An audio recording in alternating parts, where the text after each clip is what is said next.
Bismillah wa salatu wa salam ala Rasulillah. Bienvenue mes amis, je me présente, Hassim Sanaiti, étudiant de la faculté de sciences de Tunis.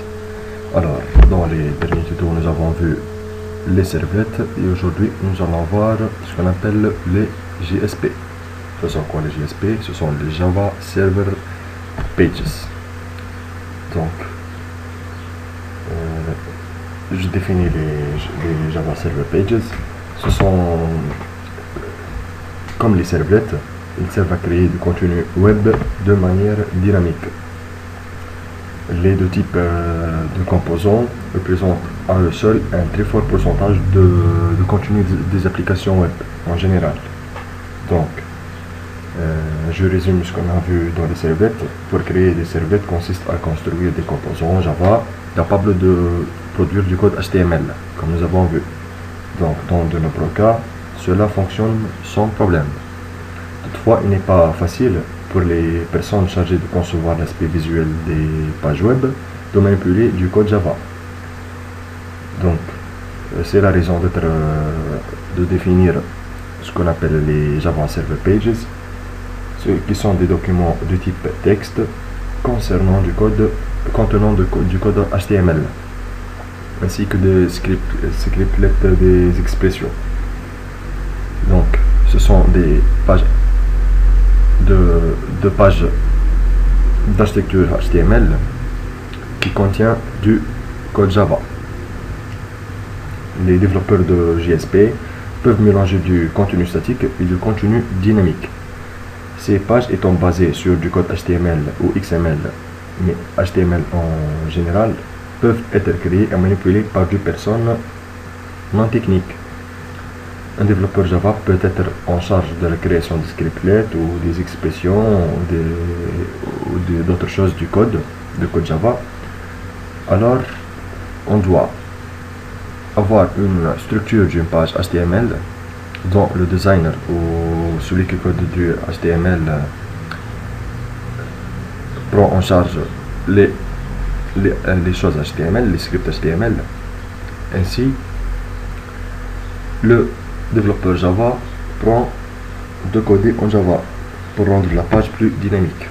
Donc, le langage JSP, c'est un langage de script composé à la fois du HTML et d'instructions Java. Donc, pour que le serveur puisse différencier le code HTML du code JSP, il est nécessaire d'entourer les instructions par des étiquettes.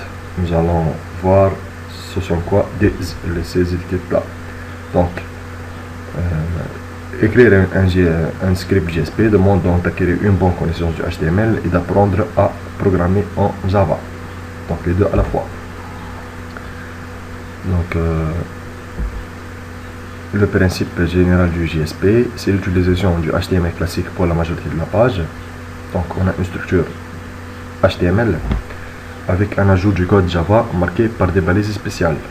Donc vous voyez ici. La page JSP est traduite par le servlet une seule fois. Donc, laissez cette phrase-là, nous allons la voir en détail à la fin. Donc, c'est un exemple. C'est une page HTML. C'est une portion de page JSP, pardon. Donc, qui contient la valise HTML H3. Aujourd'hui, nous sommes le. Et pour afficher la date, on utilise le code Java. Le code Java doit être entouré par des valises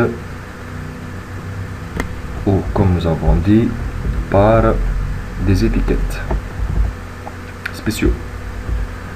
Donc, les avantages du JSP, c'est l'écriture directe du HTML, possibilité d'utiliser du HTML comme les outils du HTML comme le HomeSuite ou Dreamweaver, possibilité de séparer la présentation réalisée en HTML et le traitement en Java.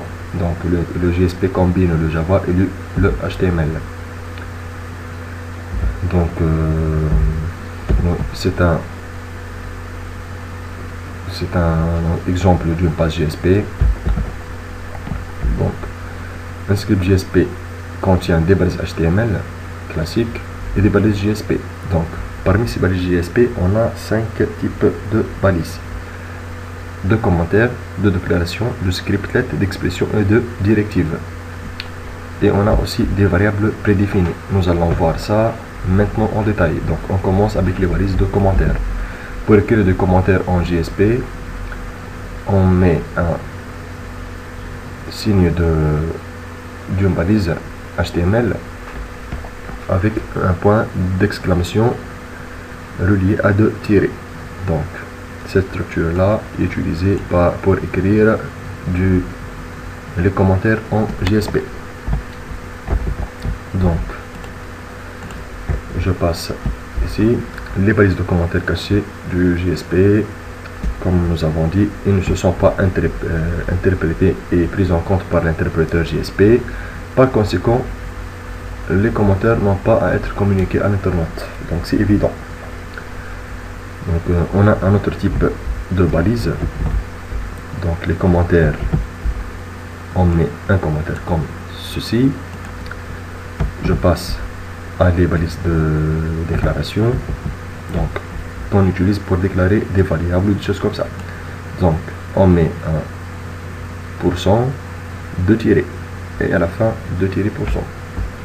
Donc c'est la structure pour déclarer les variables. Voyons cet exemple.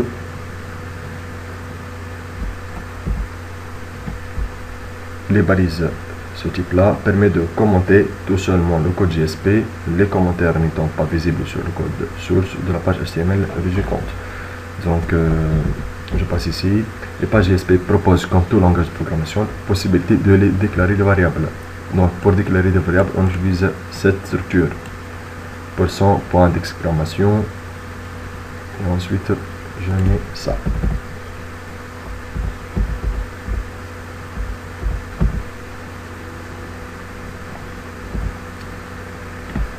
Par exemple, je déclare ici, c'est du Java, ici.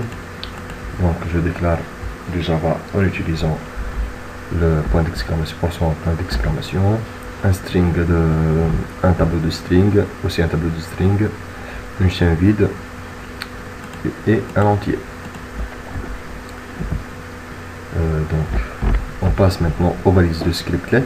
Ce sont quoi les scriptlets? Ce sont de petits scripts, c'est-à-dire un bout de code JSP. Donc ce sont faits à l'aide de %. Et ici on met des scriptlets JSP. Donc ici je mets un iAffish. C'est quoi ce iAffish? C'est un